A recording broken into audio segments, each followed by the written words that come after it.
No, that's the only game that I play. Probably competitive TF2. Probably Rivals, you know. I'd probably just play Trackmania. I think the culture at Smash is insane. I would love to play Smash. I'd probably play Madden. Gotta be Mount Aloysius College. You can't beat them. Mounties, obviously. Mount Aloysius, of course. Oh my gosh, this isn't the question. Mountie Esports. I mean, gotta be the Mounties, right? The culture here is unmatched. The Mount Aloysius esports program. Obviously, Mount Aloysius. You're looking at it. Gotta be the Mounties Esports. Cool.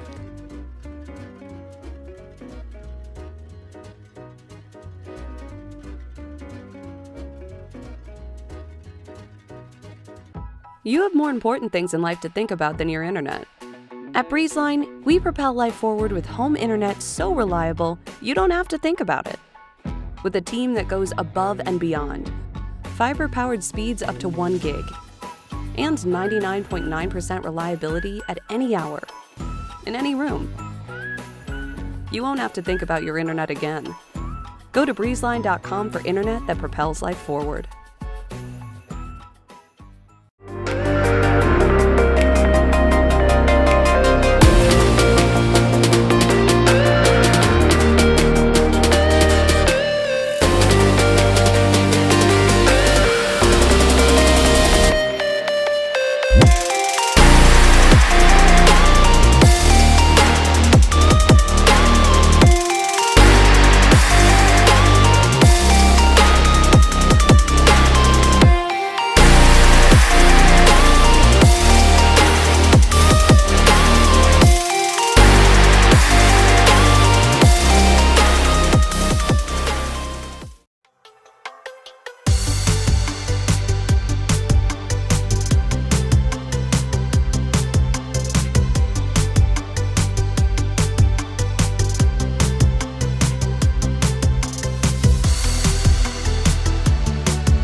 Here at Mount Esports, we take it to the next level.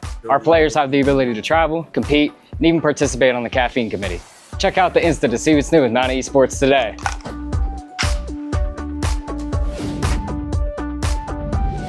At the Mount, things are, well, elevated.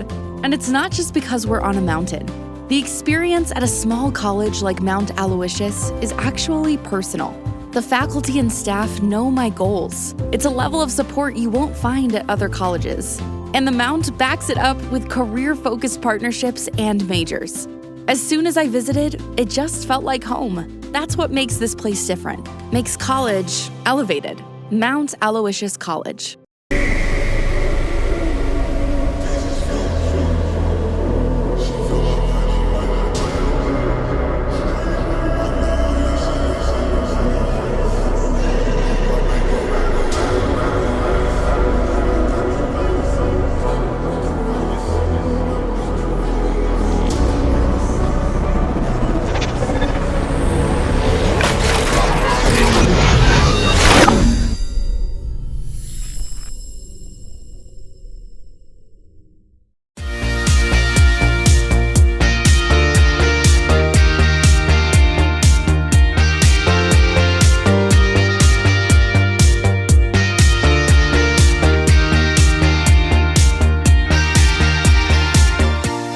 We asked 10 Mountie Esports players 10 specific questions, and these are their answers.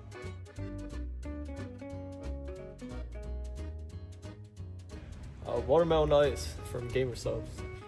Ghost Ghost Energy either. The cans or the pre-workout either work. So I used to be a Ghost favorite, but now Too long. White Monster for sure. Monster, the Fantasy Red Ruby. The Mount GG gamer subs that they provide.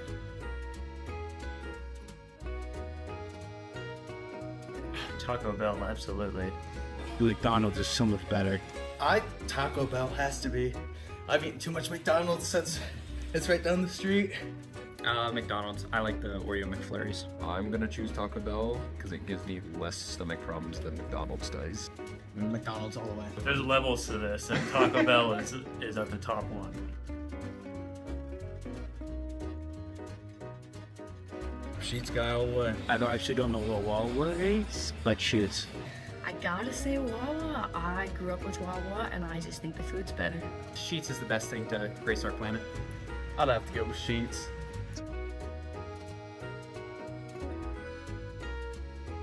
Definitely rough. Injustice, no J-Naps. Hydron, probably. Probably Tikaro. Either Skippy or Tikro. Croc.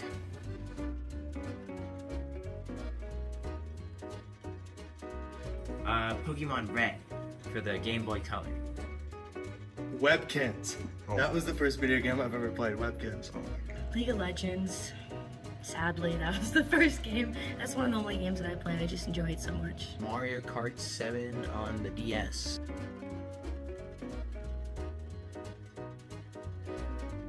No bully. Probably PGE. Some of the top masks. Definitely PGE. Angry Ginge or somebody in that realm, like Speed and stuff, they're pretty funny.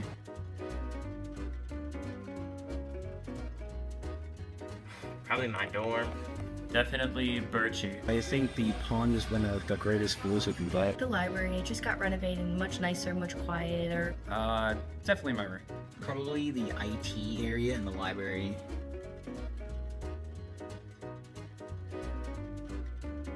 Yes, I love snowboarding. I've been snowboarding my whole life.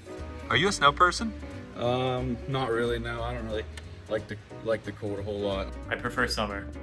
Only for playing Snow Day in Rocket League. No. Yeah, I love snow. Oh yeah, I mean I'm from upstate New York. I love snow. I think it's so fun.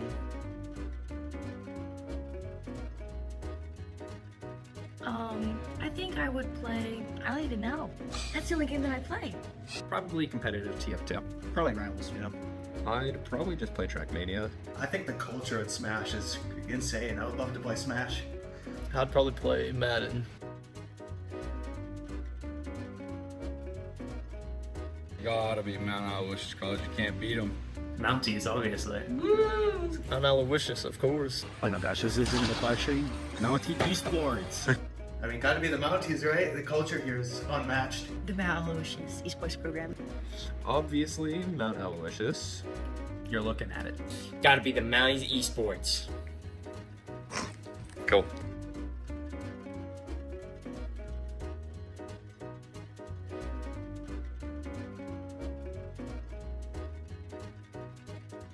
You have more important things in life to think about than your internet. At BreezeLine, we propel life forward with home internet so reliable, you don't have to think about it. With a team that goes above and beyond, fiber-powered speeds up to 1 gig, and 99.9% reliability at any hour, in any room. You won't have to think about your internet again. Go to breezeline.com for internet that propels life forward.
Here at Mountain Esports, we take it to the next level. Our players have the ability to travel, compete, and even participate on the caffeine committee. Check out the Insta to see what's new with Mountain Esports today.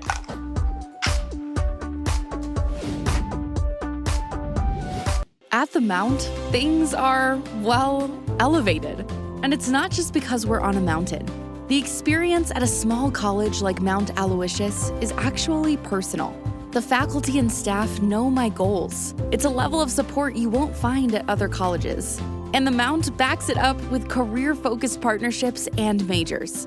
As soon as I visited, it just felt like home. That's what makes this place different. Makes college elevated. Mount Aloysius College.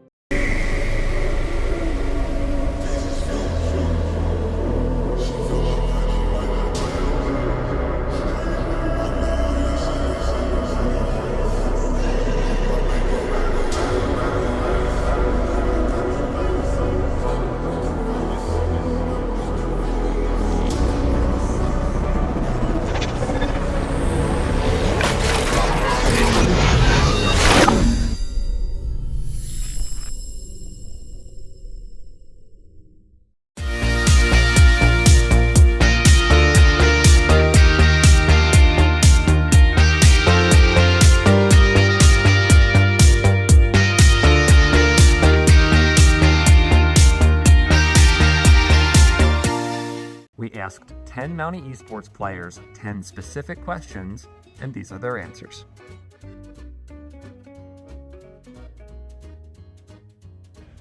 Watermelon ice from Gamer Subs. Ghost energy, either the cans or the pre-workout, either work. So I used to be a Ghost favorite, but now Too long. White Monster for sure. Monster, the Fantasy Red Ruby. The Mountie GG gamer subs that they provide.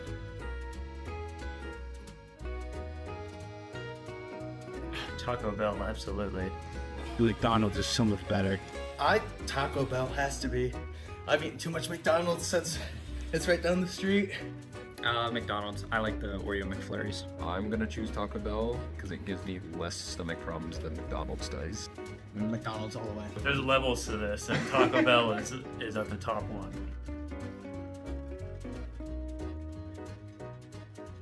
Sheets guy all the way. I actually don't know what Wawa is, but Sheets. I gotta say Wawa. I grew up with Wawa, and I just think the food's better. Sheets is the best thing to grace our planet. I'd have to go with Sheets.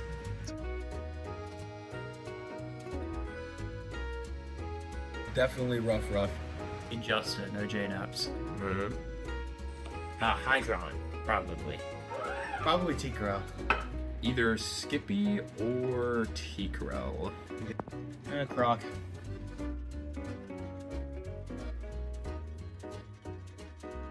Pokemon Red for the Game Boy Color. Webkins. That was the first video game I've ever played. Webkins. Oh my god. League of Legends.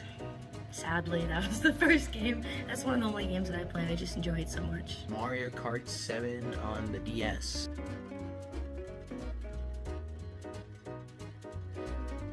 No bully. Probably PGE. Some of the top mouse. Definitely PGE. Angry Ginge or somebody in that realm, like Speed and stuff, they're pretty funny.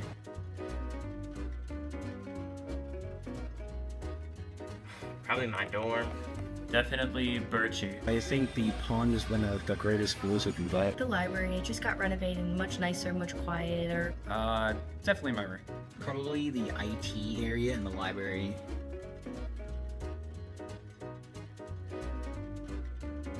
Yes, I love snowboarding. I've been snowboarding my whole life. Are you a snow person? Not really, no. I don't really like the cold a whole lot. I prefer summer. Only for playing Snow Day in Rocket League. No. Yeah, I love snow. Oh yeah, I mean I'm from upstate New York. I love snow. I think it's so fun.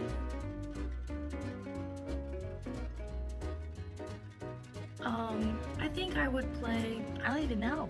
That's the only game that I play. Probably competitive TF2. Probably Rivals, you know. I'd probably just play Trackmania. I think the culture at Smash is insane. I would love to play Smash. I'd probably play Madden.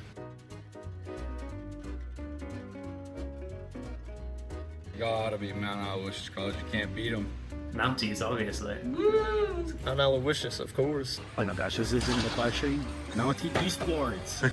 I mean, gotta be the Mounties, right? The culture here is unmatched. The Mount Aloysius esports program. Obviously, Mount Aloysius. You're looking at it. Gotta be the Mounties Esports. Cool.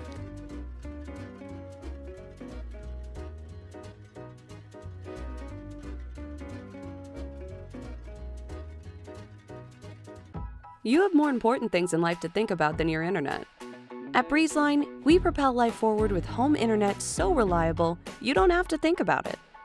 With a team that goes above and beyond, fiber-powered speeds up to 1 gig, and 99.9% reliability at any hour, in any room. You won't have to think about your internet again. Go to breezeline.com for internet that propels life forward.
Here at Mountain Esports, we take it to the next level. Our players have the ability to travel, compete, and even participate on the caffeine committee.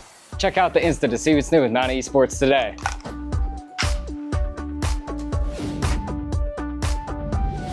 At the Mount, things are, well, elevated. And it's not just because we're on a mountain. The experience at a small college like Mount Aloysius is actually personal. The faculty and staff know my goals. It's a level of support you won't find at other colleges. And the Mount backs it up with career-focused partnerships and majors. As soon as I visited, it just felt like home. That's what makes this place different. Makes college elevated. Mount Aloysius College.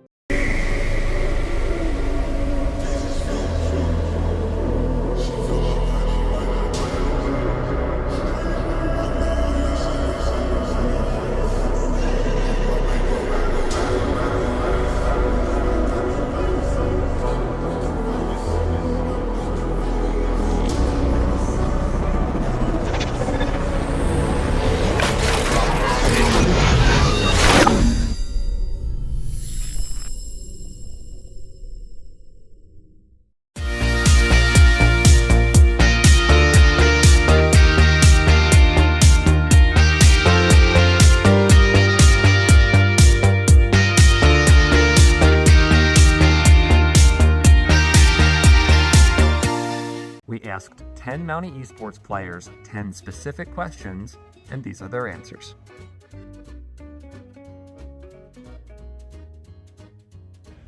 Watermelon Ice from Gamer Subs. Ghost Energy, either the cans or the pre-workout, either work. So I used to be a Ghost favorite, but now Too long. White Monster for sure. Monster, the Fantasy Red Ruby. The Mountie GG gamer subs that they provide.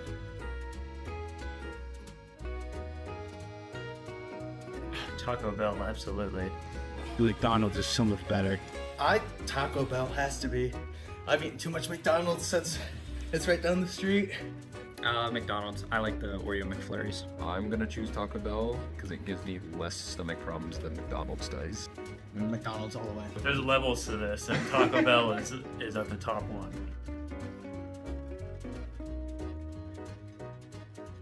Sheets guy all the way. I actually don't know what Wawa is, but shoots. I gotta say Wawa. I grew up with Wawa, and I just think the food's better. Sheets is the best thing to grace our planet. I'd have to go with Sheets.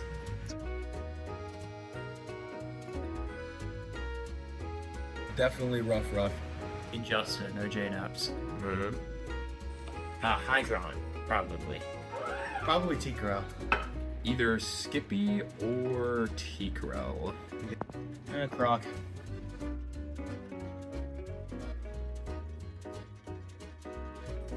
Pokemon Red for the Game Boy Color. Webkins.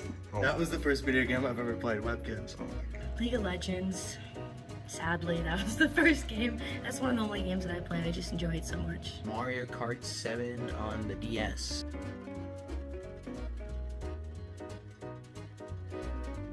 No bully. Probably PGE. Some of the top now. Definitely PGE. Angry Ginge or somebody in that realm, like Speed and stuff, they're pretty funny.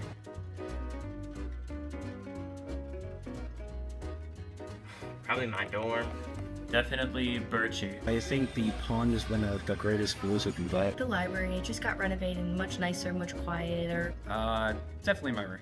Probably the IT area in the library.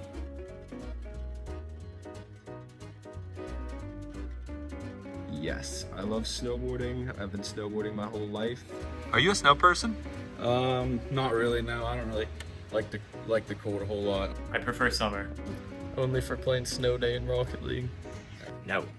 Yeah, I love snow. Oh yeah, I mean, I'm from upstate New York. I love snow. I think it's so fun.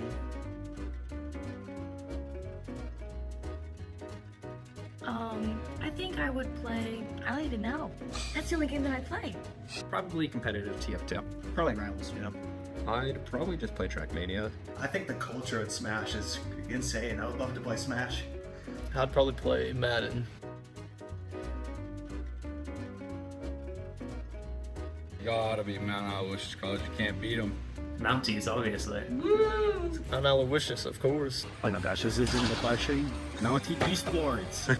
I mean, gotta be the Mounties, right? The culture here is unmatched. The Mount Aloysius esports program. Obviously, Mount Aloysius. You're looking at it. Gotta be the Mounties Esports. Cool.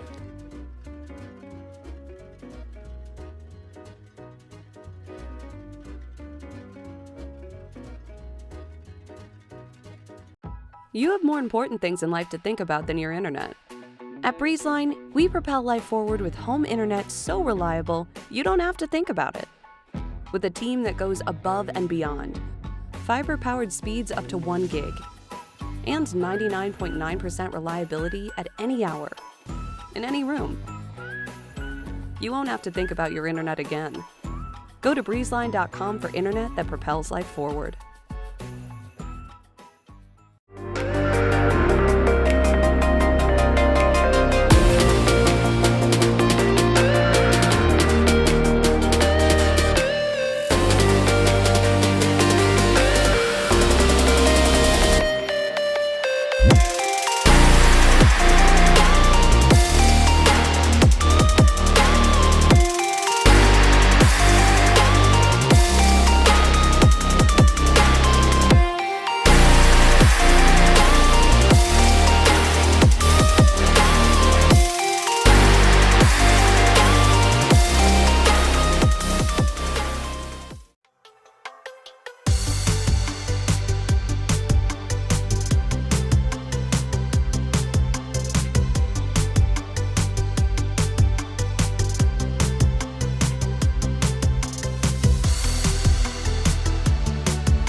Here at Mountain Esports, we take it to the next level. Our players have the ability to travel, compete, and even participate on the caffeine committee.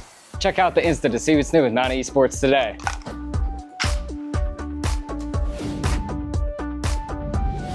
At the Mount, things are, well, elevated. And it's not just because we're on a mountain. The experience at a small college like Mount Aloysius is actually personal. The faculty and staff know my goals. It's a level of support you won't find at other colleges. And the Mount backs it up with career-focused partnerships and majors. As soon as I visited, it just felt like home. That's what makes this place different. Makes college elevated. Mount Aloysius College.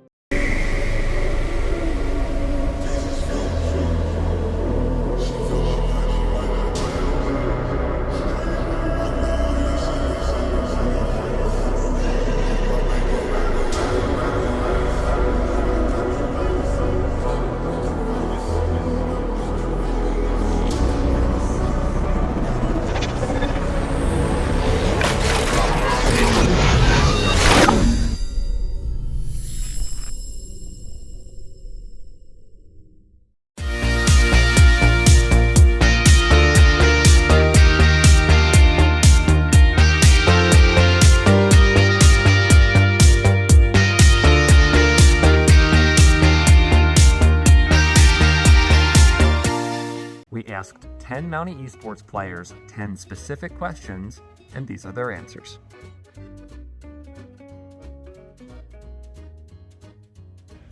Watermelon ice from Gamer Subs. Ghost Energy, either the cans or the pre-workout, either work. So I used to be a Ghost favorite, but now Too long. White Monster for sure. Monster, the Fantasy Red Ruby. The Mountie GG gamer subs that they provide.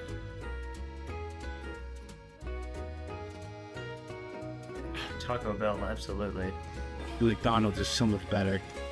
Taco Bell has to be. I've eaten too much McDonald's since it's right down the street. McDonald's. I like the Oreo McFlurries. I'm gonna choose Taco Bell because it gives me less stomach problems than McDonald's does. McDonald's all the way. There's levels to this, and Taco Bell is at the top one.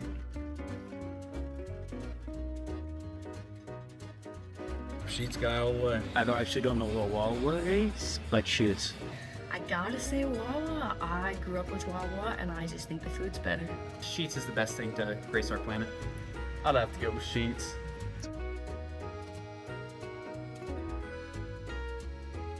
Definitely rough. Injustice, no J-Naps. Hydron, probably. Probably T-Corral.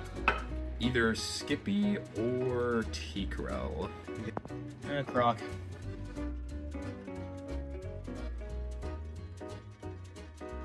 Pokemon Red for the Game Boy Color. Webkins. That was the first video game I've ever played, Webkins. League of Legends. Sadly, that was the first game. That's one of the only games that I played. I just enjoy it so much. Mario Kart 7 on the DS.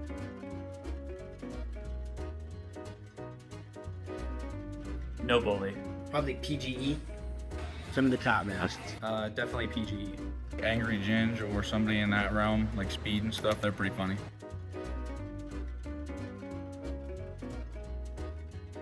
Probably my dorm. Definitely Birchie. I think the pond is one of the greatest schools you can play. The library, it just got renovated, much nicer, much quieter. Definitely my room. Probably the IT area in the library.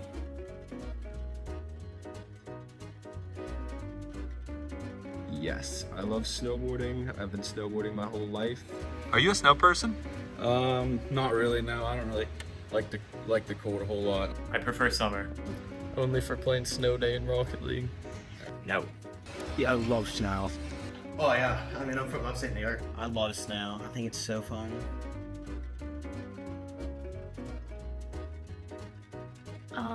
I think I would play, I don't even know. That's the only game that I play. Probably competitive TF2. Probably Rivals, you know. I'd probably just play Trackmania. I think the culture at Smash is insane. I would love to play Smash. I'd probably play Madden. Gotta be Mount Aloysius College. You can't beat them. Mounties, obviously. Mount Aloysius, of course. Oh my gosh, this isn't the question. Mountie Esports. I mean, gotta be the Mounties, right? The culture here is unmatched. The Mount Aloysius esports program. Obviously, Mount Aloysius. You're looking at it. Gotta be the Mounties Esports. Cool.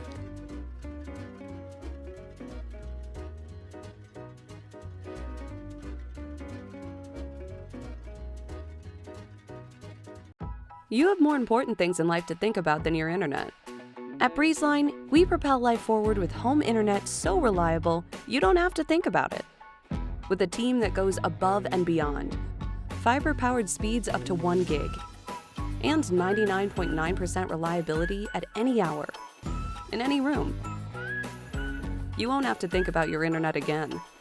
Go to breezeline.com for internet that propels life forward.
Here at Mountain Esports, we take it to the next level.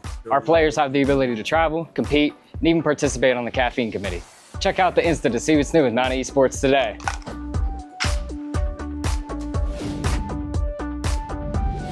At the Mount, things are, well, elevated. And it's not just because we're on a mountain. The experience at a small college like Mount Aloysius is actually personal. The faculty and staff know my goals. It's a level of support you won't find at other colleges. And the Mount backs it up with career-focused partnerships and majors. As soon as I visited, it just felt like home. That's what makes this place different. Makes college elevated. Mount Aloysius College.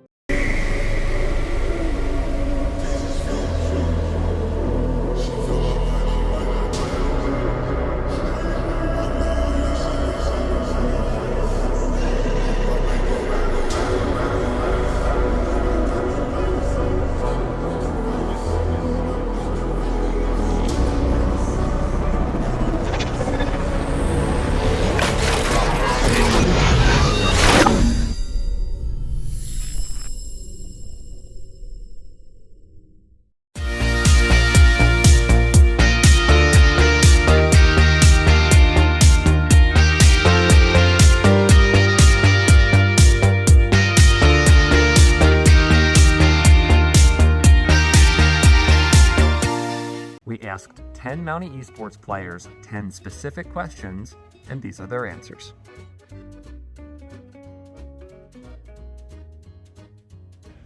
Watermelon ice from Gamer Subs. Ghost energy, either the cans or the pre-workout, either work. So I used to be a Ghost favorite, but now Too long. White Monster for sure. Monster, the Fantasy Red Ruby. The Mountie GG gamer subs that they provide.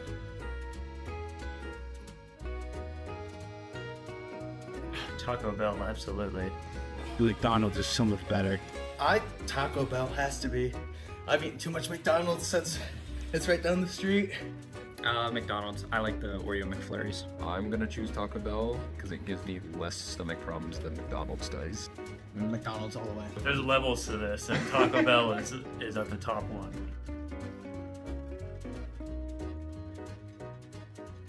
Sheets guy all the way. I actually don't know what Wawa is, but Sheets. I gotta say Wawa. I grew up with Wawa, and I just think the food's better. Sheets is the best thing to grace our planet. I'd have to go with Sheets.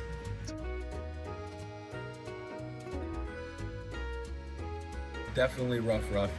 Injustice, no J-Naps. Hydron, probably. Probably T-Corral. Either Skippy or T-Corral. Croc.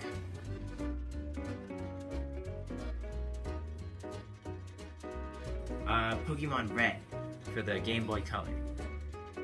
Webkins. That was the first video game I've ever played. Webkins. Oh my god. League of Legends. Sadly, that was the first game. That's one of the only games that I played. I just enjoy it so much. Mario Kart 7 on the DS.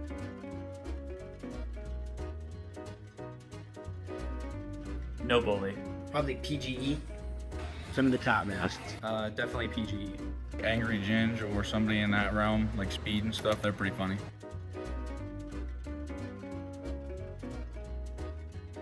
Probably my dorm. Definitely Birchie. I think the pond is one of the greatest schools you can buy. The library, it just got renovated, much nicer, much quieter. Definitely my room. Probably the IT area in the library.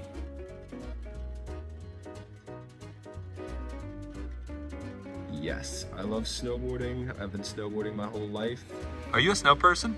Not really. No, I don't really like the cold a whole lot. I prefer summer. Only for playing Snow Day in Rocket League. No. Yeah, I love snow. Oh yeah, I mean, I'm from upstate New York. I love snow. I think it's so fun.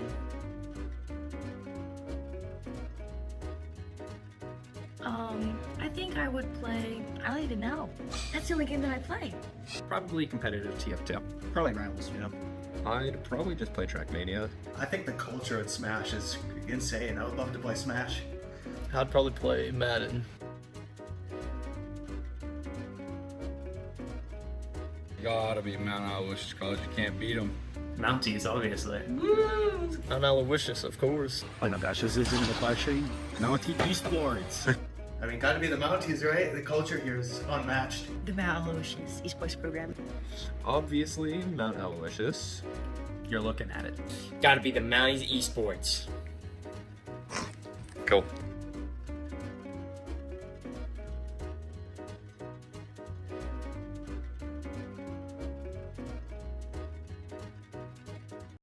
You have more important things in life to think about than your internet. At BreezeLine, we propel life forward with home internet so reliable, you don't have to think about it. With a team that goes above and beyond, fiber-powered speeds up to 1 gig, and 99.9% reliability at any hour, in any room. You won't have to think about your internet again. Go to breezeline.com for internet that propels life forward.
Here at Mountain Esports, we take it to the next level. Our players have the ability to travel, compete, and even participate on the caffeine committee. Check out the Insta to see what's new with Mountain Esports today.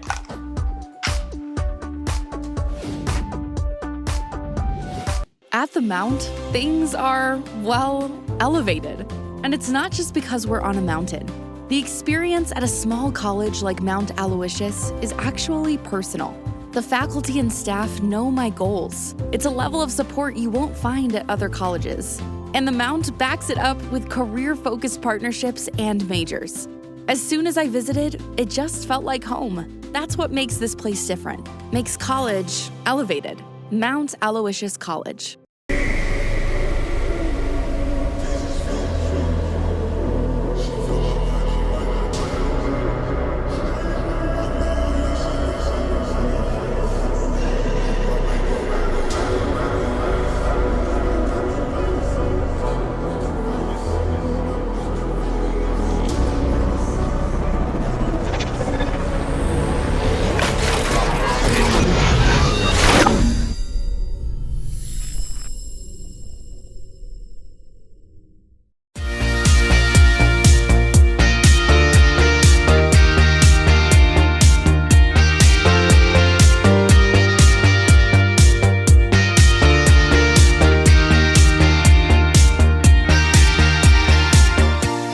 We asked 10 Mountie esports players 10 specific questions, and these are their answers.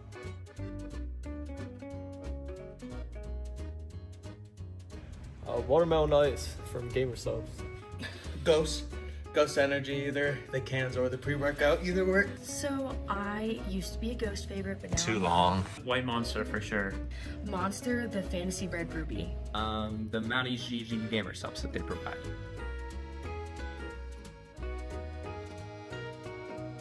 Taco Bell, absolutely. McDonald's is so much better. Taco Bell has to be. I've eaten too much McDonald's since it's right down the street. McDonald's. I like the Oreo McFlurries. I'm gonna choose Taco Bell because it gives me less stomach problems than McDonald's does. McDonald's all the way. There's levels to this, and Taco Bell is at the top one.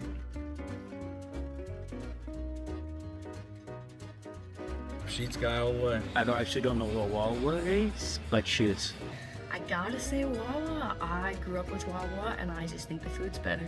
Sheets is the best thing to grace our planet. I'd have to go with Sheets.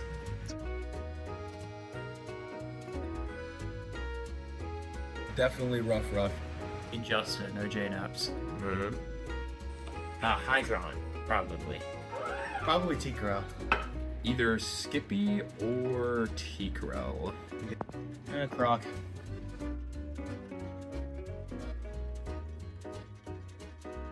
Pokemon Red for the Game Boy Color. Webkins. That was the first video game I've ever played, Webkins. Oh my god. League of Legends. Sadly, that was the first game. That's one of the only games that I played. I just enjoy it so much. Mario Kart 7 on the DS.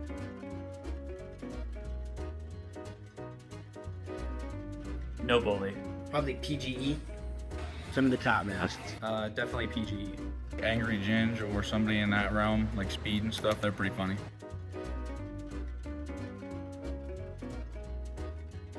Probably my dorm. Definitely Birchie. I think the pond is one of the greatest schools you can play. The library, it just got renovated, much nicer, much quieter. Definitely my room. Probably the IT area in the library.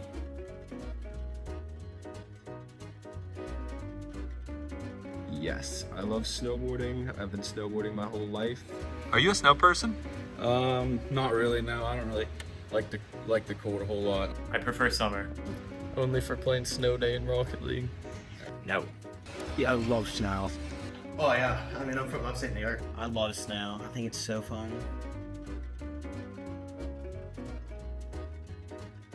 I think I would play, I don't even know.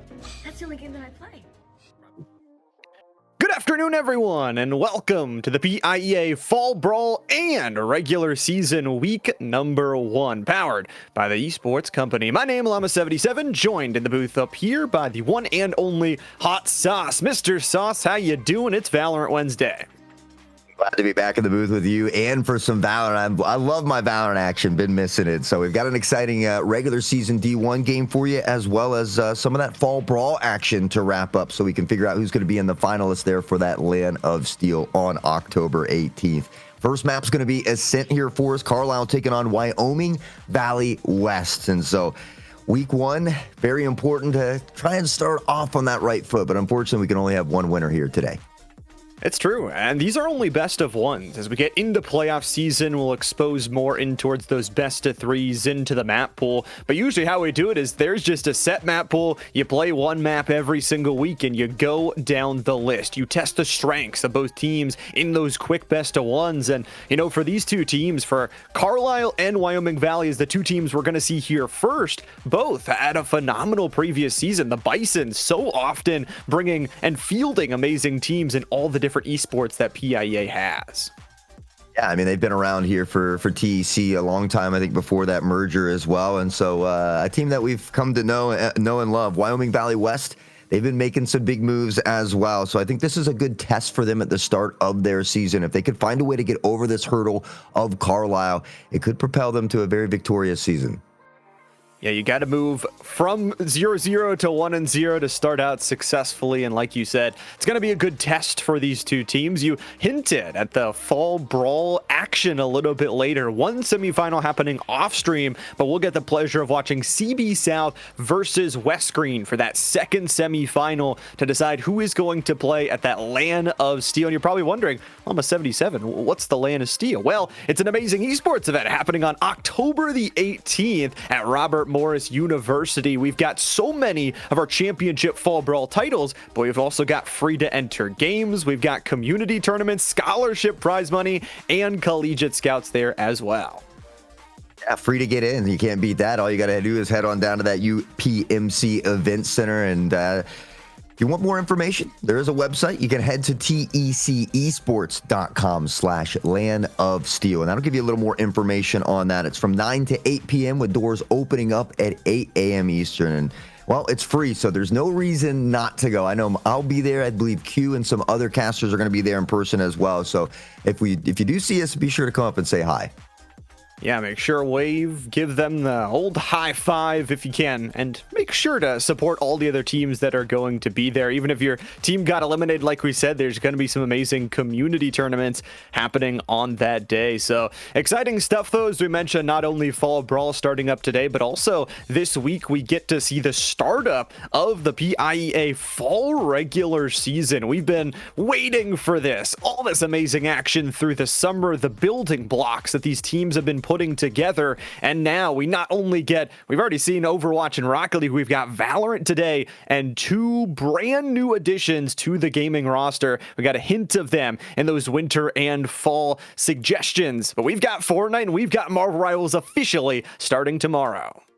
I love to see it. More titles continuously added here and more opportunities for these young students to showcase all their wonderful talent. But we are ready now here for Ascent, and taking a look at some of these agent selections here. I do see that Jet Mirror out there. It looks like both of these compositions running that double duelist as well. You've got your Cypher, your Sova for some of that intel as well, and the Fade on the other side. So somewhat similar comps, but a little bit of differences in there as well. Like the ideals, and of course, if you're keeping up to date with the Valorant patch notes, there is just a brand new agent released in Veto. Veto, true to his name, we're vetoing him. Not allowed for 2 weeks here during the start of the season. So week number 3 will be the soonest you'll get to see him.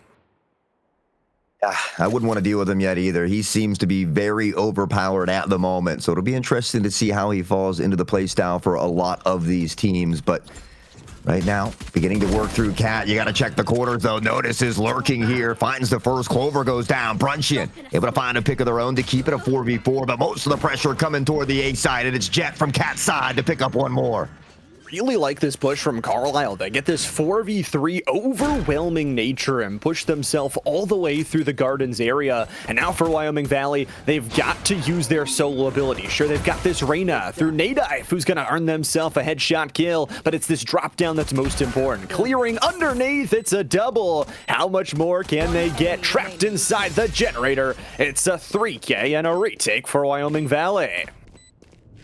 Off on the right foot, round one in the bag here, and I feel like Ascent, at least historically, has been a little bit more defensive sided. I think sometimes in the Scholastic scene that can kind of go out the window, though. You know, we don't typically see a lot of those meta comps as well, but I feel like I prefer to start out on the defensive side. Wyoming getting that first round. I think if you're Carlisle, you're looking for at least 4 rounds in the first half, but anything extra is going to benefit you.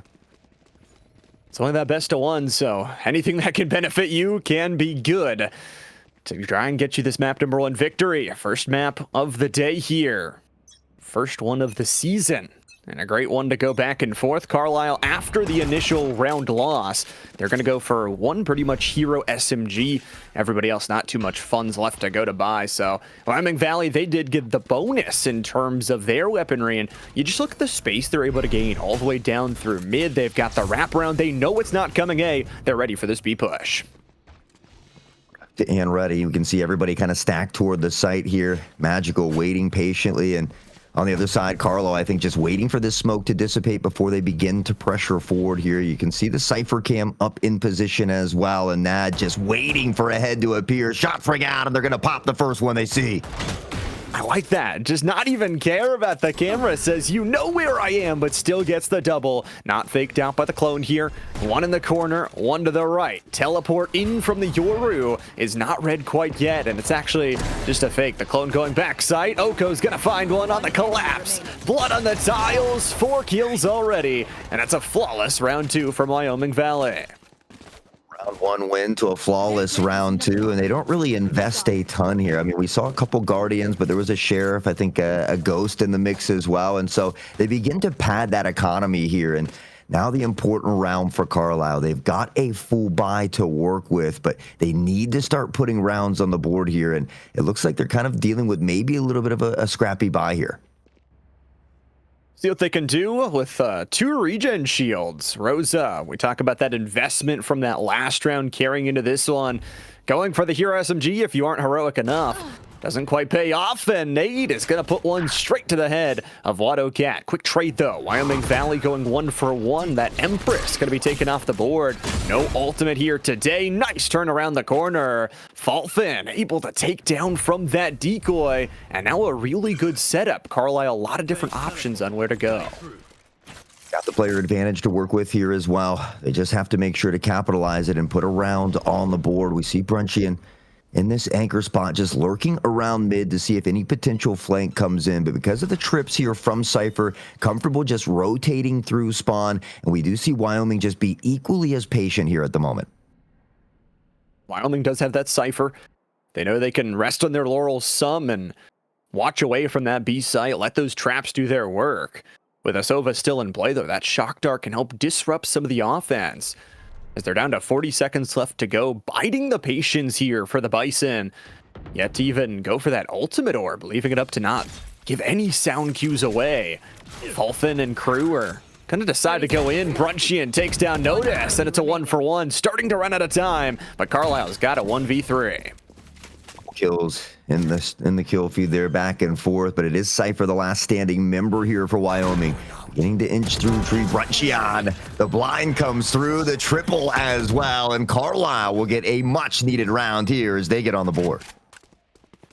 Get their first of the half here, and it was a really good battle back. I loved what Brunchian did in that round. 3 kills that really turned the tide. 1 through mid, 1 up through the garden side, and then just found another one right through catwalk on that entry. So 3 big kills that could have cut them off had Brunchian died at any moment. Carlisle, a perfect patience play, and now they're only down by 1 round.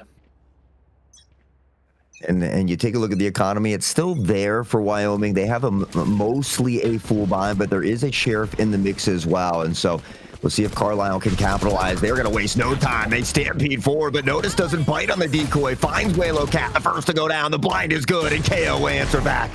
Oh, that metal was just too dirty, ripping away the health bars. Oko able to double up on a swing, and boy, there's weapons to be picked up. The extra cage to block off the sight lines. The best news for Carlisle, they kept the spike in their hands. They don't have to go too far forward as a rifle going to be traded away. Wyoming Valley doing a really good job. They've even got a pincer incoming. For the pincer play, are they aware? They better be careful they don't get caught with knife in hand as they rotate around. Magical waiting, one goes by, and the second loses its dome. Fade comes down to the hunt, rather, looking for a bit of intel, and now the Prowler to follow. Magical gonna make the pressure here, and it is good. Finds them, Rosa trying to put out a dart to delay that push, but it was inevitable, and Wyoming Valley picking up right where they left off.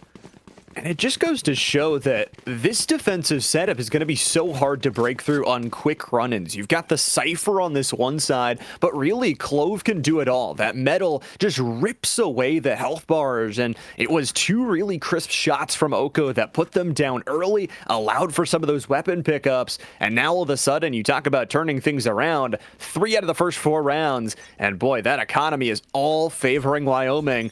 Carlisle might limp into this round. Yeah, definitely a very scrappy buy to work with. It's high risk, but a high reward if they're able to capitalize here. That decoy comes out, shot rings out, but again, Wyoming does a great job of not biting on this decoy initially here. So shots ring in toward logs, nobody home just yet, and now that rotation already coming in here for Wyoming. Trying to find something, interestingly enough, through not only mid, but exposing through the catwalk area as the close starts to hunker a little bit forward. For Wyoming Valley, interestingly enough, they haven't committed to this, but they've got a player in that left side cubby. So without a smoke, it's really hard to get that crosser back. You assume they're going to commit to it, and this is the site with one more Cypher trap. Health bars are already ripped down. Falfin takes the first headshot, and guess what? Empress is on the board. Brunchian will get one back through the Sheriff, but they're trying to rotate this.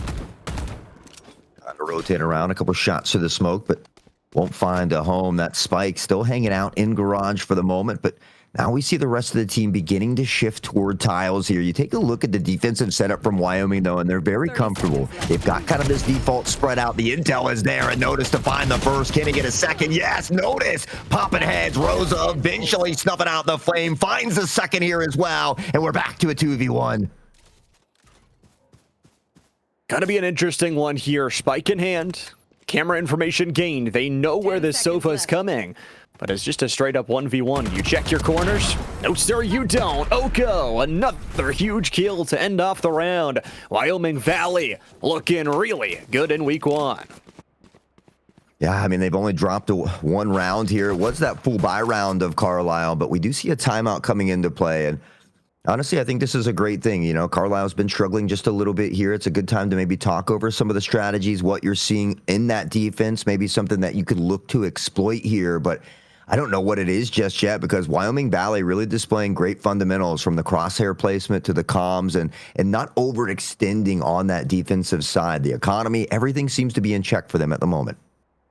And interestingly enough, you've got this Yoru, which I think you have to use to kind of disguise where you're going to go, but it's also going to get a little bit less value, I feel like, on that defensive side. So being able to score as many rounds as you talked about, aiming for that 4, that golden number, Wyoming Valley have been really good about watching with patience, just letting their utility talk for them. And they haven't really had to use these ultimate. They've got 3 on board. Oko is 1 away from the knives. And even though this is a Carlisle timeout, I feel like Hot Sauce, if you're Wyoming Valley, you're just talking over when you want to use these ultimates. I mean, you equally got to take some time to discuss, you know, how you want to use them. You've got 3 there, so ideally maybe stagger them out just a bit. You can use 2, Jets 1 away as well, and you have 2 for the following round. So Wyoming Valley West is certainly in the driver's seat at the moment, but again, this is a map that can be very defensive sided. I mean, we've seen teams come back from a 10-2 or a 9-3 half. So I think if you're Carlisle, you don't get too upset about it. You just focus on getting as many rounds as you can here on the offensive side. Trying to score, trying to see what this offense can do out of the timeout. The Bison will have to look at this round without any ultimates to work for. And again, they kind of stumbled into that last round. Notice could be a problem here. The wine cellar lurk. Brunchion thinking, expecting someone here. Has the not dead yet in case they go down. Oko's got one. Nodus has got another. We'll pop out the metal. A teleport away. There's a kill from Falfin. We'll see if they use the not dead yet. It expires. Carlisle has a player advantage. Widowcat, cautious of that cat pressure, is going to be able to shut the door here in time. Spots one. Now the door not broken yet. Shots eventually ring through as Nad will bust it down. Only 2 defenders remaining for Wyoming, but they have both of these ultimates. Smoke and Play and Wado will back off just a bit. Nad up into the heavens, Magical looking to press through trees. Nightfall comes over. There's a first headshot, encroaching from 2 different angles without the audio. Cat earns themselves a 4K, and Carlisle, the second round of the half. Beautiful, quick work of the utility. They cut that lead in half and make sure it doesn't get out of hand too early. We always talk about the importance, though, of being able to put more than 1 round in a row on the board here. And so far, it's been Wyoming Valley West that has done that. Carlisle, they've gotten 1 at a time, but they haven't had multiple rounds in succession. So we'll see if they can maybe gather some of that footing here, begin to build that momentum, and look to tie this one up. On the other side, I mean, a couple buckies that could be tough. Always love to see the shotgun play here, especially in week 1. Talk about some confidence. A quick dash away here from Wyoming Valley as they pop the Empress, looking to battle down mid. The Empress is shut down. Bruncheon eating well here through this 7th round, and now they've got a direct pipeline on where they want to attack. They lay the Paranoia over the top, 20 HP. Zells, there's a shotgun kill. Is it too isolating the angle with a little bit longer range here as Carlisle shut down through mid? Still in play. Carlisle drastically slowing down here now. And again, you take a look at the mini-map and Fade slowly lurking behind here. But the Hunter's Fury comes out. Rosa able to find Oko. Can they get in time? Yes, they do. Fade's actually going to pull away here and decide not to flank. So now an opportunity for Carlisle to potentially put another round on the board. 3v3 though, and that not dead yet is still in play. You talk about the Yoru's health is abysmally low, down below a 4th, and it's gonna be nice from Falfin. Say whatever you want, the Yoru's health does it all. Forces out the ultimate. Natus will need a kill or an assist to stay alive, and boy, does Carlisle know it. Natus gets not only 1, but 2! The renege gets them back in, and Wyoming Valley 2v1 pops the medal, pops the Prowler, and pops the head. That's a 3K. Every time Carlisle seems like they're about to gain some momentum here. Wyoming Valley West quick to stifle any of that now. And again, you take a look at the economy. It's in a bit of shambles here for Carlisle. They've got to decide what they want to do. And this is something that's haunted some of these teams in the Scholastic for a while now, is you got to be able to eco together and buy together. And so that's something that has haunted a lot of teams here. We're seeing a little bit more of that. You want to stay around that 1,800 to 2K mark so you can ensure that everybody can buy in that following round. Got to stay together economy, one of those most important parts of the game, and underrated at some points. Early grab from the information from the Fade. Like to see these ultimates come out here soon as Jet going in. Magical gets a shot through the wall as Cat is able to double up. Huge Sheriff kills along with the knife, but a sneak into the edge position. Clover can't get anything. Oko's got the cut down. Natus has got another, and Rosa is in no man's land. Metal will burn down the health, and Magical earns their 3K. Another 3K on the board, up to 6 rounds here now for what appears to be Wyoming Valley West. I saw some talks that maybe those names were swapped around there, so we'll look to get more information on that, and if so, we'll get that fixed as quickly as possible. But 6-2, a nice start here as far as the defensive side goes, and anything extra is going to be nice. We see Magical all ready for this intel in the opening moments, but you take a look at the mini-map, and everybody's stacked toward that other site. It's a 5-player stack here from Wyoming Valley. Get to see what they want to do. 6-2 here. An early lead. The Cat and crew just hovering around the courtyard as there's 2 players awaiting them on the catwalk side.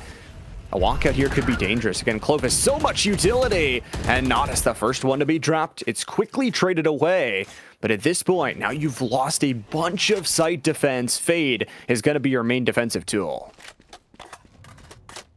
On the Bulldog, now through tiles, shifting back toward mid here. That's potentially the intel from the dart. Wado's going to find Cypher here. Not able to hit that shot just yet, though. They're trying to clear out market here as well, but With that smoke screen in the way, we see Cypher now rotating back the other direction. They are able to eliminate that Prowler in time, but now that information is going to be given up. The DK is there as well, and they've got to be careful. This is such a awkward crossfire angle. So many head peeks. Watto able to finally deliver a shot to the dome straight through the stairs. Oko could be the savior in this round. Jet v Jet in the edge. Oko doubles, and Nadife will get them another. Carlisle rolling the Bison. Guaranteed 7.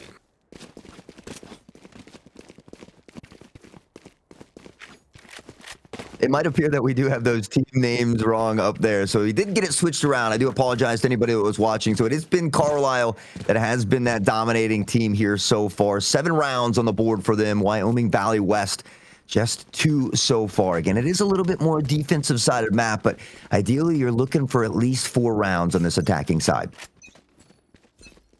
2 more out of the next 3 is not impossible. You've got 2 ultimates to get it done, especially a Cypher ultimate on both sides. More importantly, the heavy stack of Cypher trips. On that B site, you'd expect Wyoming Valley to try and go for this A site a little bit more, but that's somewhat predictable. The Clove has been able to use that metal, disrupt the health bars, and there's no Clove to start out this round. Noctis is going to be taken down first, and that means that Wyoming Valley up a player, and they've got a lot of time to decide where they want to go. Oh, they're going to slowly begin to shift down Catwalk here. We see that spike now heading through tiles as they shift away from the B site. But you take a look at the mini-map, and Carlisle really has mirrored this rotation. So with the enemies revealed, they're going to have extra intel they need here. And again, it's going to make it a bit tougher. They tend to rotate back or pretend to rotate back towards center here, but still kind of undecided as to where they want to go. Cloudburst trapped at the feet, trying to garner some intel on the longer angles from that A entrance. But Oko is once again having to step into his heroic boots and try and be the best they can. Slipping into the underpass there. Wyoming Valley has some great positions, but Oko might be even better. Double kill! You gotta be kidding me. Now the spike is trapped through spawn, and Magical can just release a Prowler and crossfire them to death. 2v1, but the time is none. Magical double kill earns themselves 8. Some magical moments out there and continues to find multi-kill after multi-kill, up to 8 as Llama had said. 3 alts on deck here as well, and so really kind of just controlling the whole tempo of this game. The alt economy, everything seems to be in their favor. The economy as a whole as well. We've seen some of these rounds where Wyoming not quite finding that full buy together. They'll get one here with a couple Bulldogs, which I think is a highly underrated weapon. So we'll see if they can put it to the test here. They've only got the ult of Bruncheon to work with at the moment. And on the other side, I mean, you talk about Carlisle. They've got 3 ultimates to use in 2 rounds. They've also got that operator activated here. Early quick clone not played for. Nadife is going to sense out the teleportation. We'll see if they can close the door in time. Still smoke garnering off the way. But guess who's coming? Notice deciding to destroy the tripwire that's placed late. It's a full site control. The spike is down, but Carlisle's ready to retake. Notice trying to get a quick scope there on the operator, but it's Oko for the first. Now gets the second. Bruncheon goes down. They drop down, and with the shorty, Notice picks up one. Clover got a consolation prize in the mix, but it was only one on the way out. Carlisle firing on all cylinders. Grabs that important 9th round here as they maybe look to upgrade some of the weapons, but a nice commanding lead. Wyoming Valley is going to have to prey upon that 9-3 curse. They need one more round to clinch it. And boy, I mean, it's just really good scenarios for Carlisle. Continually, what they're doing is saying, okay, B's off limits because we have the Cypher there. Even though you have the Sova, you haven't worked hard enough to destroy all that utility. So they rush A. Sure, that's great, but it's impossible to know when someone's dropping down when you have no audio. Nightfall straight over top, hits all 5 players and disrupts the complete site control. Carlisle is playing with numbers, playing to win right now. And boy, Oko and Magical, they're having themselves a day. Well, a day I think might be just an understatement. They are absolutely dominating out here. Now 5 rounds in a row. Up in hand of Notice, who also has been a menace. And there you see it. The first kill off rip. The peak before the smoke comes into play. And it's just tough here for Wyoming Valley West when you lose so many members early like this. Down one. They've got the jet knives at least. Notice those gonna watch over. Paranoia misses. Metal will definitely connect, and there's a shot out of the air. Notice has got themselves a 2K. Pulls out the shorty, make it 3. Just cleaning up like a barbecue buffet. Is it 5? No! Rosa shuts them down. Hold on, not quite dead. Yep, it's the ace! Carlisle earned themselves double digits. If you're not following the socials, you better get on it now because you're going to see that in a top 5 play. I can guarantee it. A nasty ace from Notice, from the op to the shorty to the AK. Death will not stop him. He returns from the grave, rising like a phoenix from the ashes to get the ace. And man, how do you slow Carlisle down 10-2? You got to believe they're going to be able to close it out at this point. And if Wyoming Valley West doesn't win the pistol round, I don't know how they come back from it. Yeah, if you don't win this pistol, it's going to be tough to come back. But at the same time, you mentioned it, defense has a lot of strengths here, especially through your Cypher. They're going to go for the double low tripwire setup with a camera over top on the A side. So banking, especially on their Yoru, to give them some mid-round information. But Carlisle, again, they play so well together. They've been fragging out, and they're going to battle against this Cypher early.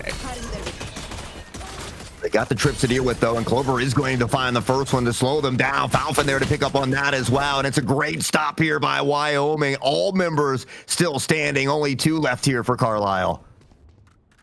Health bar's not great either, and realistically, they're not trapped. They can get out of here, other than Oko, who will need some sort of smoke. Doesn't have any cloudburst left to go either, so we'll just have to bet on the Sheriff.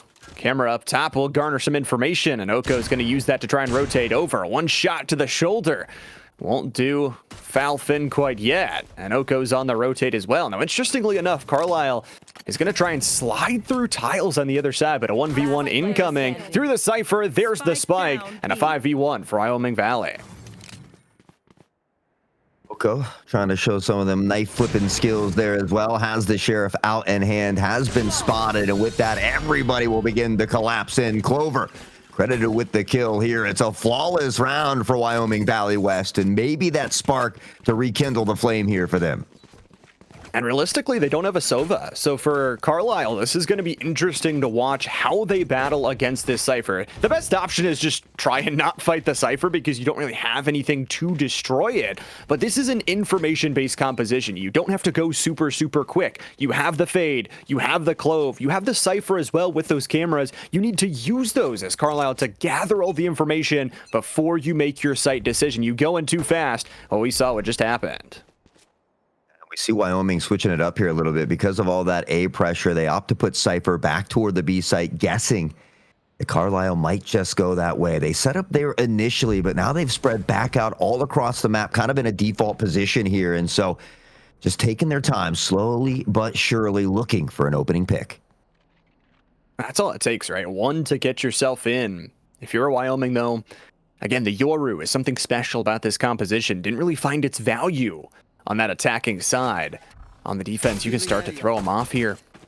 Dark gonna gather, recon bolt destroyed. Close range from Rosa as a quick 1-2 trade. There's a weapon upgrade, but on the other side, everything just falls apart. The bonus round looking good. Cat won't hit a couple shots, but a rush down coming through. They now know where the final player is, and a quick spray from Magical will get the spike pickup. Is it enough? Hold on just a second. Information, there's another, there's 3. Pulls out the frenzy, but can't get the job done. Team Ace for Wyoming Valley. Magical, certainly for not lack of trying, was putting in some work there. And I was getting close to the edge of my seat as I thought they might pull off that clutch. But it's 2 strong rounds in a row for Wyoming Valley West. And that's what we talked about. That pistol round was crucial. They get this second one as well. But now they have to try to steal away the full buy round from Carlisle. If they can do that, they might just find themselves back in it here. This one's a big one. Can definitely turn the tides, especially as ultimates are starting to come up on the board. Magical, you talk about those kills. Nightfall is going to be important in this composition. Already up to 5 out of 8. Orbs on the ultimate. For Wyoming Valley, want to see what they do with the attacking side this time. Sensing out some of that Cypher utility to make a quick rotate over to B. But I think Wyoming Valley is also sensing that there was pressure there, so they'll rotate as well. The garage we go. But yeah, you're right. You take a look at the mini map, and that kind of mirrored here for Wyoming. They got a couple in toward mid that could rotate to market quickly here. So it's all about this explosion that's about to come onto the site. Wado's waiting right there, but it's Oko credited with a kill here first. Jet on jet violence. Notice through the smoke, finding Rosa and Carlisle now looking for a strong round in their full buy. They predict where the Cypher is going to go, and they've even got a lurker. I correct myself. They no longer have a lurker. Clover takes the headshot, but it's a nice, easy shot from Notice. 3v2 now. Health bars low, and Oko, just like a bowling lane, lines them up, knocks them down. It's 2 away from a dub for Carlisle.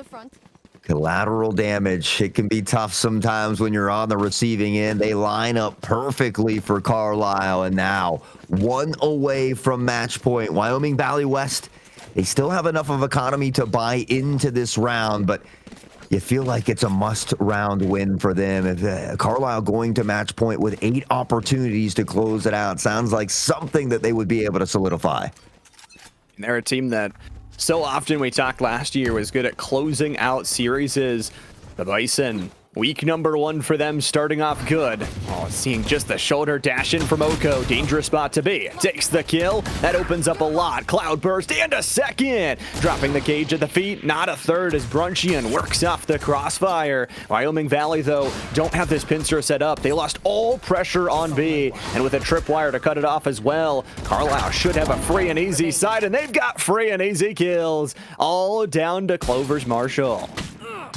That must be getting old. That second kill from Oko, I barely even saw a threat of the head. The reaction time of these young players is incredible, and Carlisle finds a way to get to match point here early. 8 opportunities to close this one out, and unfortunately for Wyoming Valley West, the economy is not in the best of positions here. They're going to need a little rabbit out of the hat if they want to stay in it. Going to call the timeout here, and I think the biggest thing is you look at ultimates. Clover 1 away, Brunchian 1 away from their ultimates here, and those could be really huge, but it's going to be the money that's going to be the biggest problem. Carlisle, they've been stacking up over the course of the past 2 rounds. They've now got this operator in the hands of Oko. They've also got the daggers if they so choose. So Carlisle has a really big chance here to close things out. And like you said, Hot Sauce, even if they miss a couple rounds, they've still got even more chances to follow. Yeah, it's nice to be in that driver's seat and to be able to have some of that breathing room. You take a look at the Oko pulling out the op here as well, and things might just get even more dangerous. They've got the blades in the backup. Magical, Notice, both 1 away from their ultimate. So right now, it seems like the cards are stacked against Wyoming Valley West, but that's what we say. Under that pressure, that's where those diamonds are often created. So we'll see if they can muster up the strength here to battle back.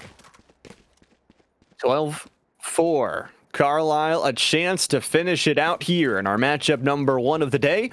As a reminder, CB South versus West Greene to follow up after this one. Wyoming Valley needs it all. They've got some regen shields, and they've definitely got hope. But it's going to be the daggers. It's going to be the tripwires quickly on the other side. Prowler goes up over top of the tripwire, catches down 2, and they're caught in the crossfire. Falfin able to grab them. The eye destroyed. They've got so many players here, and Brunchian just delays, pulling out the judge, traveling in, and behind him, he will eat. Already a double kill. Wyoming Valley, what a call. Talk about a brunch for days. My man is crunching them out here. What a move. The teleport behind with the judge and absolutely rains down the verdict of death and destruction. My man's a monster, and you love to see it for Wyoming Valley West. You hope it's not too little too late, but this could be a big momentum shifter here. Brunchian able to upgrade from that judge, finds a triple, and Wyoming Valley West looking to battle back. And it's a really good use of the timeout. You go back to why that battle back happened. It's a little bit too fast of a round for Wyoming Valley, you'd think, but it's perfectly handled. They set up the tripwire, and nobody clears Brunchian. That was critical that they didn't actually know because they didn't get the pistol kill, so couldn't imagine that that teleport was coming. Carlisle still with a phenomenal amount of chances to close it out, and they've got some ultimates to do it here in this round. Get out of my way. So many opportunities to close it out that they don't have to feel that pressure just yet. The blades from Jet, the first one doesn't connect, but they're going to look to close this distance here. The smoke's in the way, but it's Brunchion who appears to be on fire now. Oko's been having a heck of a day and gets shut down early. It's a little bit of space gained through mid here, but Watto Cat's going to get another knowing. Notice is trapped in the corner. Brunchion goes for the 1-for-1. It's Rosa with the extra headshot on top of the Wyoming Valley. Leads in players 4-2, flash out, and just a little bit of trading. So all down here to the 1v4, not dead yet, still available, but as that final player, unfortunately unavailable. Falcon only has 3 health here. Notice might be able to capitalize. Does spot him with the steps, but it's Falcon. The quick flick of the wrist with a Guardian will tap him to the dome and send him home. Wyoming Valley West has cut the lead in half. They are slowly chipping away. And, well, it's much like how you eat an elephant, Llama. It's one bite at a time. Yeah, you can't go for the whole entire thing or you're just choked to death. It won't work. At the same time, you got to make sure that you eat the correct part. You don't challenge the wrong part of the elephant first, and I think that's exactly what Wyoming Valley is doing. Trust in their own tusks to be able to work that defense. Oh, I love it here, Llama. I love it here. Notice the crew, Carlisle, they need one more round. We said that's why you can't get discouraged in a map like this, whether it's 10-2, 9-3, because they can be very one-sided, and that's what we're seeing from Wyoming Valley. Unfortunately for them, they can't give up a single round, and Oko starting it off with a nice pick on the Brunchy, and Watto able to answer back. The Shorty as well, and we've seen a ton of Shorty action today. Cat is very low, decides to pop the knives. The trail detected off the Nightfall here. Magical, how many do you got? There's 2, there's 3. Rosa for the trade.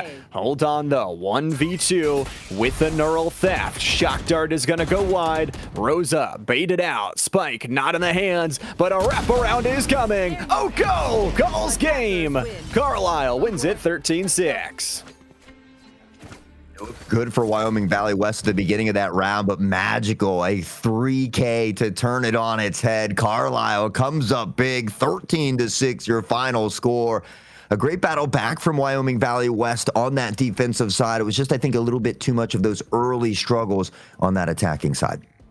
Yeah, I mean, when you have 3 players over 20 kills in a 19-round game, it just goes to show how spread the wealth was, especially when your duelist and Nade was down at 11 when it was really the tactical players that were finding so many different openings. And credit to Wyoming Valley, like you mentioned, they fought back. They had some really good calls and really good rounds to showcase what they can do. It is just week number 1, but they're going to have to find a way to battle back through the season. Great start for Carlisle, though. It's always nice to start out your season with a win. At the same time, though, we often talk about if you are going to lose, it's usually nice to get that done within the first couple weeks so you can begin to build that streak as the season goes on and prepare yourself for that postseason. So certainly credit both teams for putting on a nice show for us, though. That was a fun map on Ascent there. And again, we saw Wyoming begin to battle back. I think there was just a little too much damage early. Yeah, I mean, Carlisle winning that first half 10-2 just bred them so many opportunities going into the second half. It let them work freely. I will say for Carlisle, same thing. Even in a win, you've got to go back to the drawing board and figure out some of those rounds, how to slow it down, work around that Cypher utility just a bit better. And because of the way PIA works and how you don't really get to pick your maps, you're going to have to find that versatility on every single different week. Find what composition works best for you, and then find when you eventually, if you go to playoffs, find what best 3 maps work for you. Yeah, you know, honestly, I like seeing the different scenery every week. So I'm not mad that, you know, we kind of force these students to play every single map. I know there are some maps that maybe aren't liked as much as others, but I still like Icebox. So that being said, we've got one done. We still got one more exciting matchup for you, though, and that's going to be into the semifinals for the Fall Brawl. One of these 2 teams is going to look to punch their ticket into that Land of Steel on October 18th, but we need to take a moment to get them loaded into the lobby. So as always, it's a great time to stretch the legs or grab the snacks, but don't go too far. When we come back, we've got more Valorant action.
Those medical pills all push me over. I kill my fill 3 times a day.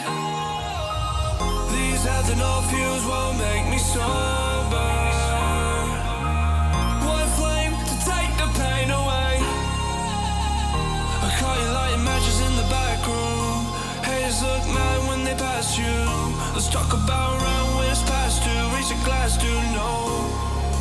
You don't gotta fight alone.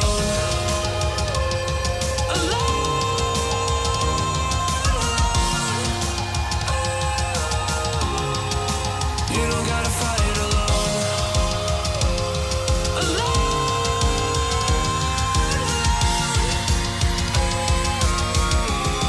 Don't be so personal. Take me out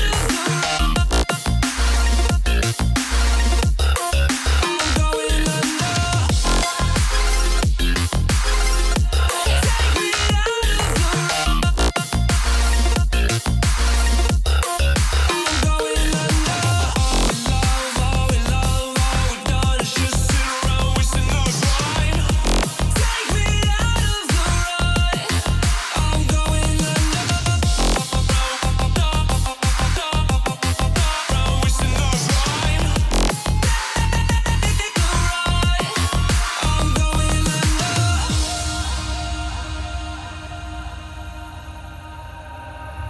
Everyone's seen death in their dreams, but we still wake up and go to sleep.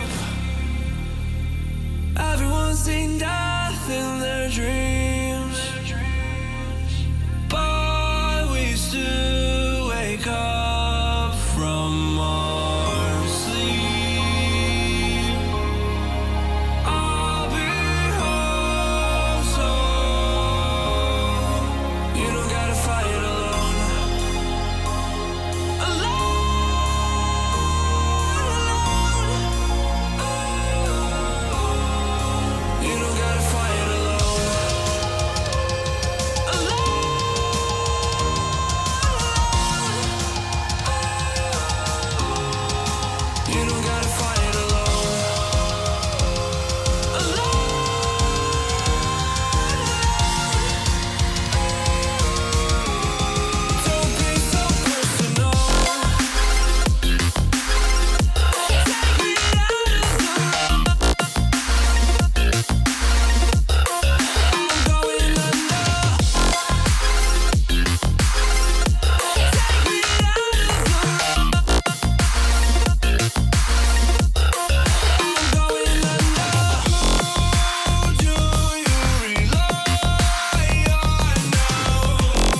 everybody, to the PIEA Fall Brawl and regular season week number 1 for Valorant. We just got to see an amazing best of 1 for week 1, getting a little bit of a taste of what we'll see throughout the season. But Hot Sauce, we have now got one more semi-final for the Fall Brawl, deciding who's going to go to the Land of Steel here in just a few short weeks.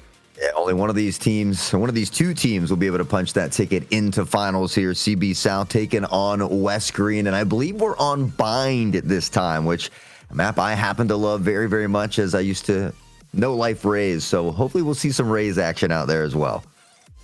Be interesting to see compositions. It is only a best of 1 as well, so getting off to that finals is no easy feat. As a reminder, if you're in the area for October 18th, make sure to head over to the Land of Steel. Gonna be running pretty much all day. I heard like 8 a.m. to 8 p.m., something like that, with not only open tournaments, but the Fall Brawl finals as well. Free entry for anybody. And guess what? As a bonus, there's even colleges scouting there for some of their esports teams. Waynesburg has been shouting it out almost in every stream that they are going to be there looking for people as well. So a great time to show up. And like Lama said, whether you're participating or just there to support, it's free to get in. There's going to be other activities for people involved. I think they got some Mario Kart action there as well. And so certainly would love to see you there. I know there's going to be a handful of us casters there as well. So make sure you stop by and say hi to us as well.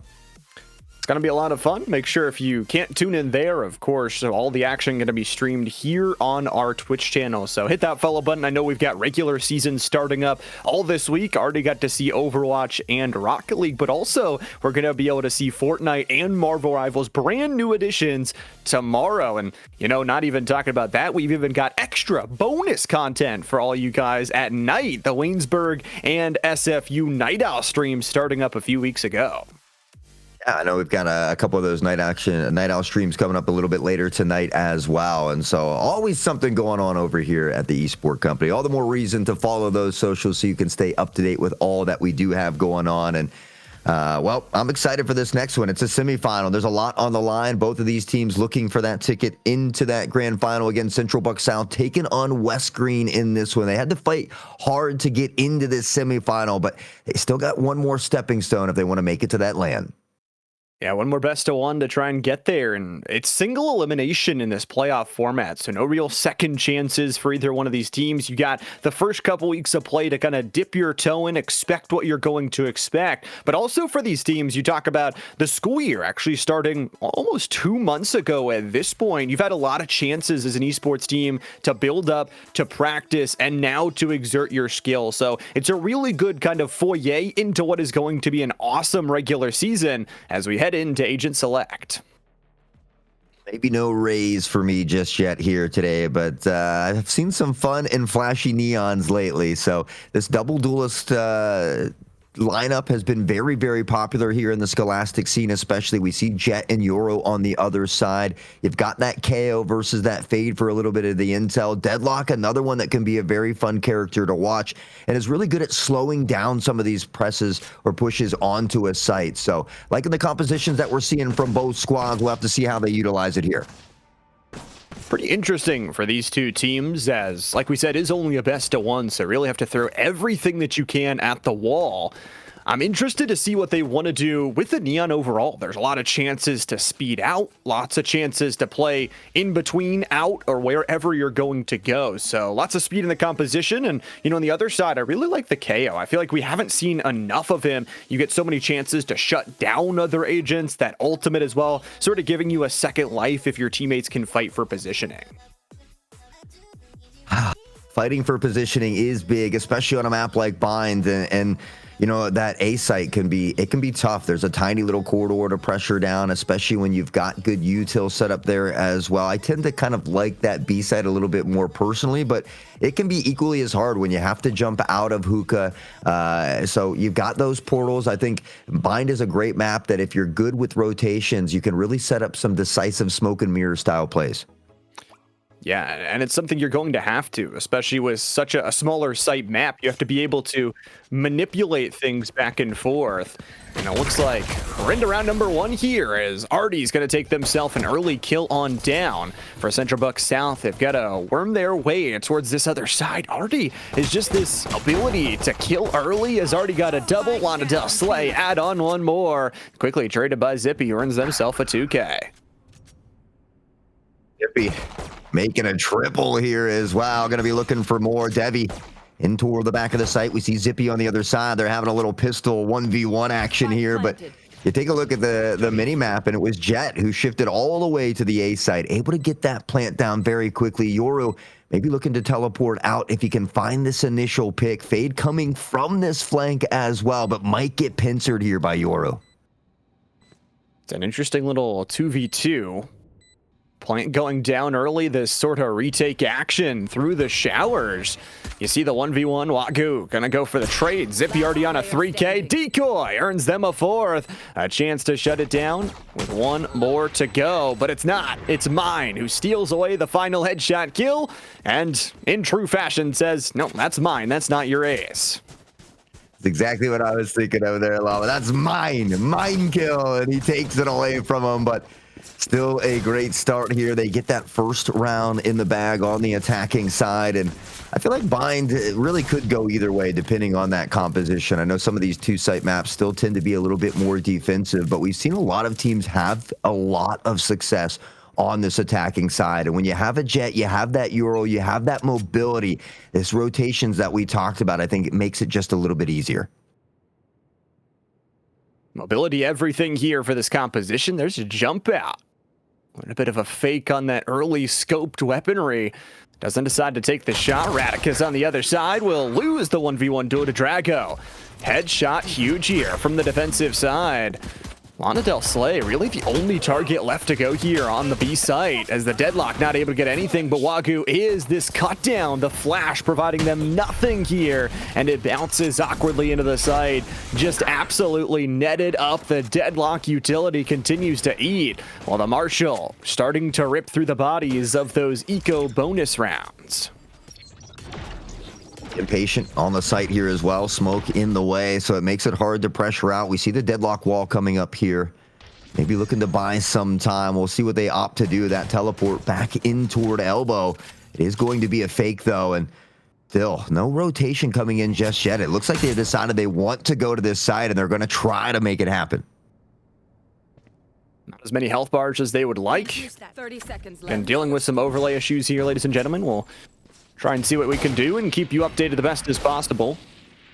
20 seconds left to go. Zippy on the overlook through the window.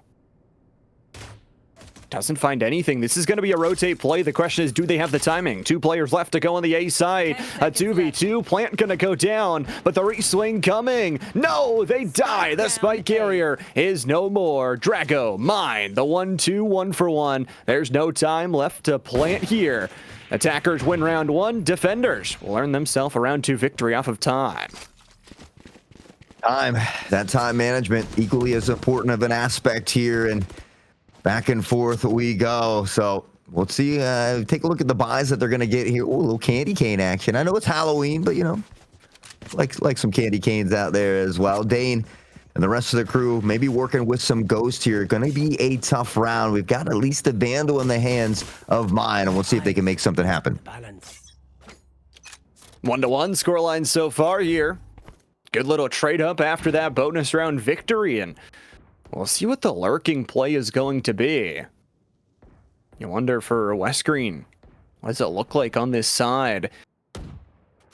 Have to feel those tripwires are going to come in handy. And you do wonder with that Deadlock utility, again, has that wall, will decide to use it early. Flash goes out, Lonadell Slay with a nice long-range shot to take down Silverhand.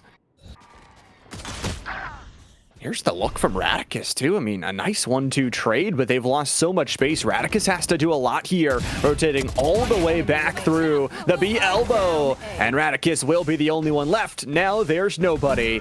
Defense earning themselves back-to-back rounds. Central Buck, back-to-back rounds, and maybe beginning to pad that economy just a little bit here. So We saw the attacking side get that first round on the board, but since then, maybe having a little bit of trouble here. Again, unfortunately, I don't know if we're going to be able to get that overlay fixed there. So it's I know it could be a little tough, but we're doing the best we can with what we've got. It looks like they're going to be pressing toward this B site one more time. Looking to open up on that deadlock utility. Central Buck South on that defensive side, leading 2-1. The walk through Fountain, the extra lurk from all this 5-stack of players. Pioneers thinking about what to do. Prowler destroyed. Lauderdale Slay and crew, again, they've got the wall. That's gonna almost isolate the Yoru, but it was a fake decoy that comes on through the site. Trying to destroy the wall. Artie's going to destroy the head of mine, and it's an early lead for this defense. They're going to continue to press forward here toward the B side. Artie, a nasty triple, making a quadra as he's raining down a hailstorm of bullets, and now one more to go. Artie, a potential ace on the cards, but his teammates, they're hungry for kills as well. The Prowler comes out. Now on the back pedal goes Zippy. They are on the hunt like sharks in the water. They smell blood. Drago will snatch that ace away from Artie, and it's another, just maybe a flawless round. They might have lost one, but another great round there for Central Buck. Going to put them up 3-1 here to start out this game, and a good defensive effort after what was a round number 1 loss. They get to bounce back. They utilize all this just security defense. The deadlock really pushes people away, and even though they didn't catch the Yoru off guard, that cage is still, you're still able to shoot through it on the deadlock wall. So being able to just gather those sight lines, deny the entry, is just so huge. Especially on a map like Bind, where you'll really only have kind of 2 points of attack into each site. You've got these little hallways, whether it's a short or whether it's through hookah, and then you've got that long site or that bathroom site. So right now, doing a good job of funneling him into this death and destruction. Debbie now popping heads and getting bread. This whole team seems to be popping off. Again and again, they find different players to step up to the task here. Huge shots there from Dane as the headshot goes on through. But little do they know there's a deadlock lurking in their back pockets, ready to cut them down. Lana Del Slay, there's a headshot. On this defensive side, Zippy, how about one more? A quick crunching here from Zippy will have to be more than they need. Didn't grab the spike though, and it's going to be 50 seconds left to go and a lot more work to do. I'm not sure if Central Buck is aware that the spike is down, though. We don't see them pressing forward or looking to hold it. So Zippy slowly going forward, looking to scoop this up with only 38 seconds. Potentially could make it to the B side if they opt to leg it, but crossing over here now would give away free intel. Going to shift toward this A side, able to find the first. The second is there, and the buddy system works yet again. Drago with the trade, an important round again for Central Bucks. 4-1 lead now for them, getting to move in a great position after, again, round 1 loss. They move successfully from this defensive setup, which you wouldn't think with the deadlock you have too much control, but they've been able to isolate one side at a time, especially with the fade. They've just been given so much information, and then you have that Yoru Neon composition to play over top that are so fast, not only on their own right, but so fast together. Yeah, this team has been very, very explosive. And this Neon, the rotations, again, when you have that type of mobility, it makes it a little bit easier to get around. But here comes quick pressure. He's already found this first one on the mine. Zippy in that dimensional drift, trying to get some intel for his team. Back toward the back of the B site here as well, as Debbie picks up on the Radicate. That's a huge kill on the Omen. That smokes down here. My screen looking to re-engage, though, as Wagu's going to earn himself a headshot. It's going to be interesting with that teleport. You wonder where Zippy wants to go. Has some space, has some eyeline. Devi earns himself a headshot back as well. And it's just going to be Spike on the ground again. West Green really taking space on different parts of the map, not where the Spike is attacking. And Wagu is going to deliver a none player, a flawless round for Central Buck South. Flawless rounds, multiples. Central Buck South, I mean, they were a dominating team last season. And that's looking to carry that through the fall brawl here. If they can continue this run here, they might just punch that ticket into the land of steel. And it's it'd be nice to win a LAN as we start the regular season. It's a nice thing to have under your belt here. Some great experience as well. Mine on the op, though, looking to see if they can chop this Central Buck South team down a bit. What does it take here for them to get it? Is going to be the question. A couple rounds in a row, maybe some extra effort. Feeling it out with some of these flashes as well. I wonder for mine where you truly want to go. The big boy operator can cut down some angles, can really open up A. The close smoke denying them some space. Radicus, nice pistol kill on Delana Del Slay. That's the deadlock down and dead. But now it's that follow-up. You get the Omen teleport to the other side. Yoru's going to be isolated in the backside. And it means that for Central Buck South, they've got to be real careful. Silverhand's got another SMG. And Radicus able to utilize the shotgun at close range. It's a 2v4 in favor of West Greene.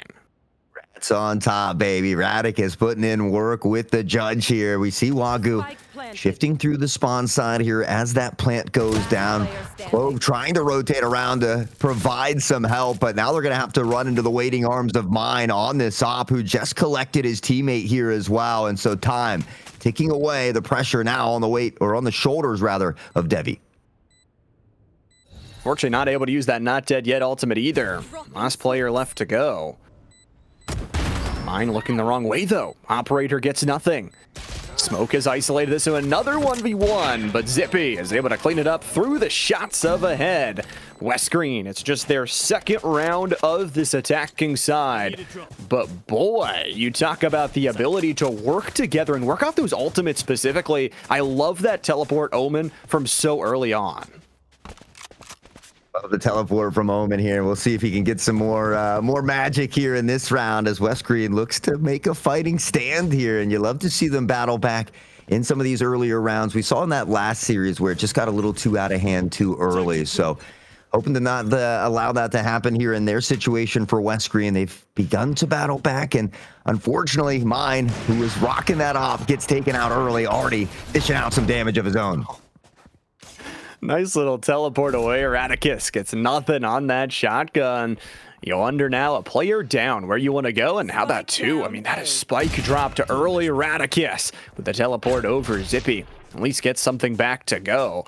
Devi's been pretty huge on dropping those smokes at the correct time, but now you've got 3 players and you've got no spike. So realistically, Central Bucks can just get over there, get the deadlock, and wall you off from any chance of getting it.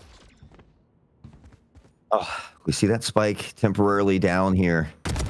Neon looking to hold it down. Wagyu just threading the needle. Does shoot the decoy here as well. The flash goes down, and with that in the background, we can see Zippy and Dane beginning to shift toward this bathroom side. They've got 45 seconds, but they've got to pick up the spike, find some kills, and give themselves time to plant it. Early shot coming through as well. Gonna be befuzzled on the left side look. Zippy and crew must go 2v4 here if they want to win the round. And the long shots just aren't doing them any favors. Clearing the corner, Draco caught in a reload. Dane gonna grab the neural theft, but is it worth it? Again, 20 seconds to get the spike down. It's going to be a download and then an upload. They realize everybody is here. They've got the spike, but they've got to go now. Shots through the extra cube won't find Wagyu, and that headshot should surely seal the deal. Just an extra save from the final member of West Greene, and Dane will get out safely. Unfortunately, I don't know. That ult, I think they were looking for some intel, hoping for something. But again, you take a look at how much time was on the clock, and it takes at least 4 to find that plant. So not getting as much value as they probably would have hoped out of that ultimate. Hopefully it doesn't come back to haunt them here. They've got some more opportunities to put some more rounds on the board, and it feels like they have had a little more success toward this B site. So it does look like they're going to try and go back that direction one more time. 6-2, Central Bucks with the lead here over West Greene on their attacking side. We'll see what they want to do with this B site look. Again, deadlock has been there so many times, those sonic sensors to be able to recreate some extra reflection of pressure.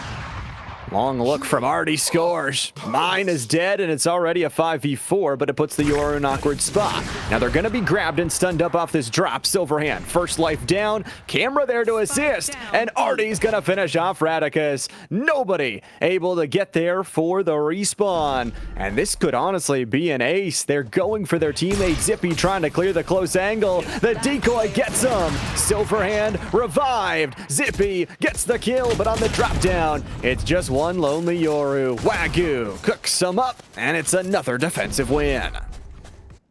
Up to 7 rounds. They guarantee themselves a winning half at a minimum, and we talk about it. Anything extra is always nice here. So West Greene, they were able to take that first round, but kind of similar to what we talked about in that last series. It's important to be able to put multiple rounds in succession, and they just haven't been able to do that yet. So a little bit of a scrappy buy here for them. I see a couple pistols. I think there's a Guardian in the mix as well, but they're going to have to make it work here because they need to get some rounds on the board. 7-2. Not an area you'll want to be in right now if you're the West Greene offense, especially if you're Silverhand. Mine also dropped as well, and these long angles continue to pay off. The flash on top of it all. Devi backs up to a safe position, shuts down Radicus's shotgun. It's just down to 2 now. Zippy, Dane will have to work in tandem to try and shut down this 5v2, but more importantly, Hot Sauce, they don't have the spike. Gun here. Yeah, it's kind of an important part here. You need that to get the job done. Well, I guess you could find all the kills and maybe make that work as well, but tossing around a couple guns, maybe looking to take that Spectre with him for along the way here. No, maybe some Guardian Vandal. You know, the teammates share here. It's good to see them able to share, but that haunt is going to give Central Buck all the intel they need. And again, with only 45 seconds on the clock, you take a look at where that spike is down. It's just a very awkward position. Dane tries to fight back, but already shuts him down. That op has been paying off. So many rounds it's stayed in the hands, and being able to rebuy it into this round. Central Bucks looking like they're gonna go up 8-2 here, unless Zippy can pull off something phenomenal. Only one more flash to go. Gets 2 players, but doesn't get any kills off it. Already a really good delay on the swing. Earns themselves another 4-player surviving round. And all of a sudden, Central Bucks, they already had guaranteed themselves a winning round in the last one, but now they're up 8-2.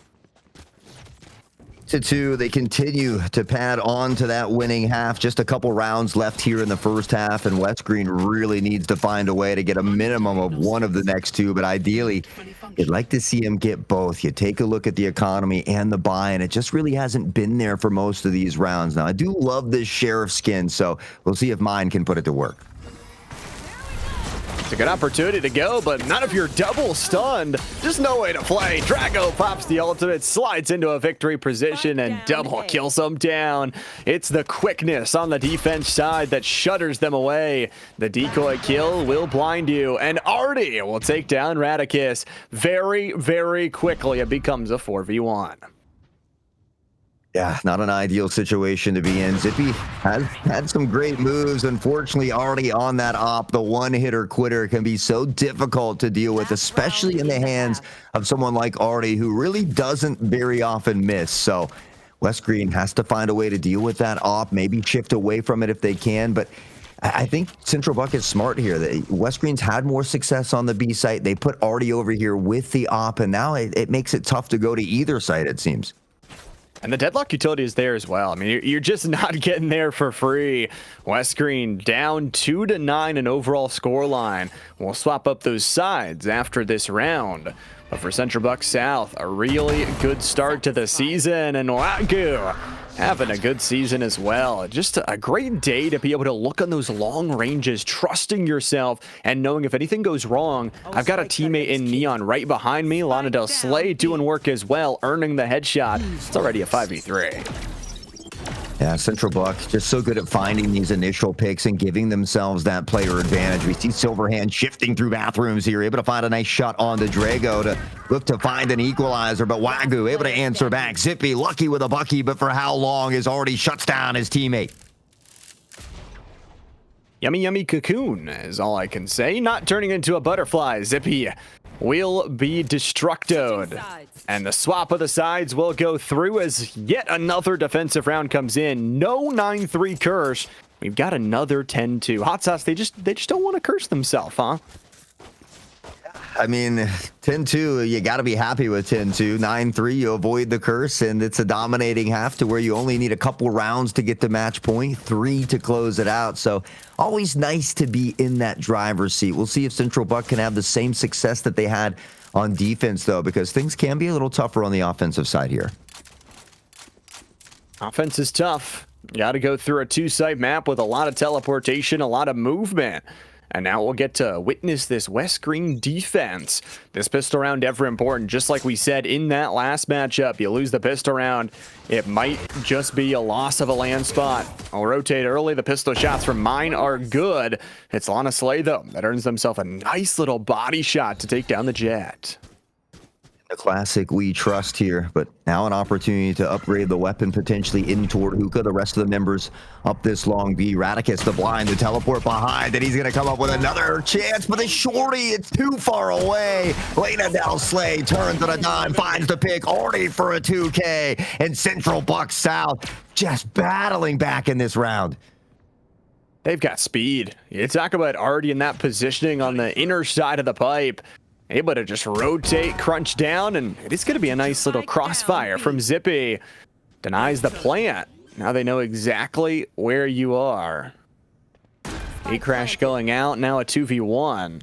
You wonder for Zippy, which one do you try and isolate first? Just because you've got realistically no flashes on board, but because of the angle that Artie took, if Lana Del Slays peeks out too far, or if you peek right first, you could earn yourself the kill, but just not checking right. Nobody's checking. Nobody's checking. Artie's checking. 3K all day. Zippy unfortunately only had 22 health there to work with as well. I think that makes it exponentially tougher in a 2v1 situation. So Central Buck up to 11, I believe, at this point. One away from match point here. And honestly, with a performance like that, it just shows that they would deserve that ticket into the LAN here if they're able to close it out this decisively. One spot left. This semifinal deciding who's going to go play on October the 18th at the Land of Steel. Early accolades preseason here for these teams can be incredible to springboard them into a nice season. Lana Del Slay just prepped and ready to go. The double stun, catching out the shotgun play from Radicus. It's a nice teleport in, but it was heard. Picked up, Wagyu says, no, that's my shotgun. Mine delivers a nice shot to the body. Trading 2 for 1. Entry early with the pathway popped. But unfortunately, there's just nothing to deny. No tripwires, no bodies. Artie, Lana combining for 4. And the Cypher will get no more. We'll look for some extra funds. I'm not sure they get it down in time, but it doesn't really matter. They have been able to stack that economy. They're now sitting at match point with 10 additional opportunities to close this one out. And with as well as they've been playing, you'd have to assume that they get one of these next 10 rounds. But at the same time, we've seen some really crazy things happen over here at PIEA and TEC. So you can never count West Greene out until it's over. And they've got a chance to really go into their rifle round. I think the one player that's going to be struggling is Radicus. Just some of those shotgun buys dwelling in the first 2 rounds. Silverhand, close left side, Mine. That's a nice early kill, but Drago's there for the quick trade. It's a nice SMG battle. Radicus earning themselves one. The shotgun will only earn that. A quick 2v2 and a slide in from Drago. Lost a lot of HP here, and Mine will go up here. It looks like just a 3v3, but it's going to be interesting to see how they play it. Mine barely escaping with a threat of health, much like Drago here in this back and forth action toward A short. But now we see that spike beginning to shift back toward the B site. Yoru on that CT side beginning to mirror that rotation as well. It looks like West Greene has 3 still standing. So a 3-on-3 at the moment here, but they might just guess this play correctly. Got the Yoru rotated back over. Central Bucks, match point for them, a chance to win it all, and they've got a teleport to get it stopped out. Nice shot through the wall. Prediction on where the bullets were. Devi makes it not only a 3v2, but a doable one at that. Dane watching their teammate give away all that information. 30 seconds now to go. It's not a ton of time, but they can just smoke you off and push on forward. That DK coming on through from the fade. The blind over top, about half duration. I think you just go for the kills here. Zippy traded away from Wagyu on the outside of the pipe. They will do it. Central Buck South are moving to the Land of Steel. Punch their ticket into the grand finals on the 18th of October. It's free to get in. We expect to see you there as well. And I'm not sure who's on the other side of that bracket, though. I'm not sure who they'll be playing, so I don't know if I envy them just yet. But it's always fun to get to go to the LAN. So I look forward to seeing them there in person. And overall, it's kind of going to be an interesting matchup just because Central Bucks, they showed that they've got a lot of speed. They showed that they can play this composition, but this was also only a best of one, a smaller sample size for them. They will be facing the Cardinals of Pine Grove in that final. And, you know, we saw Pine Grove in the Elite Division all throughout last year. They are a tough team to go up against. Should be a really good one as well. It'll be interesting to see. Hopefully those championships will be a best of 3, but I'm not exactly sure how that formation is going to work out. So those best of ones can be tough when it's all on the line, and just 13 rounds is all you need. Central Bucks South getting it done here today, as well as Carlisle. Definitely a fun day of Valorant, though. I've missed my Valorant. It's glad to be back in the booth with you, casting some Valorant action, Llama. Yeah, it was awesome today. I mean, we got to witness 2 really good Valorant matches, and, you know, tomorrow we've got to look forward to the Marvel Rivals and Fortnite that's starting up the regular season editions here at PIEA XTEC. We've also got some Waynesburg Night Owl streams tonight. I know you'll be covering some Rocket League, I'll be covering some Marvel Rivals, but there's going to be so much going on. They've got so many great teams, so make sure to hit that follow button and tune in for those. And we'll remind you that Land of Steel coming up Saturday, October 18th, 9 a.m. to 8 p.m. Eastern, with the doors opening up at 8 a.m. It's free to get in. All you got to do is head on down to the UPMC Event Center. Waynesburg, other colleges going to be there recruiting as well.